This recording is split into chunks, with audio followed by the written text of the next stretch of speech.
सैलाब मुतासरीन से इजहारी यकजहती। वज़ीर-ए-आज़म और UN सेक्रेटरी जनरल सैलाब मुतासरा इलाकों के दौरे के लिए सक्खर पहुँच गए। शहबाज शरीफ और एंटोनियो गुतेरेस को सैलाब से होने वाले नुकसानात और इमदादी सरगर्मियों पर ब्रीफिंग दी जाएगी।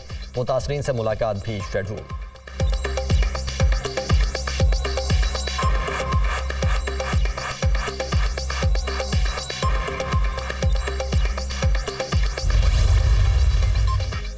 पाकिस्तान को बदतरीन सैलाब का सामना, बड़े पैमाने पर इमदाद की ज़रूरत है। दुनिया मुश्किल वक्त में आगे आए। अक़वाम मुत्तहिदा के सेक्रेटरी जनरल की अपील। सिर्फ यकजहती का इजहार काफ़ी नहीं, एंटोनियो गुतेरेस का हर मुमकिन ताउन का इरादा। शहबाज शरीफ मुतासरीन की मुकम्मल बहाली के लिए पुरअज़्म। इमदाद की शफाफ तकसीम की यकीन दहानी।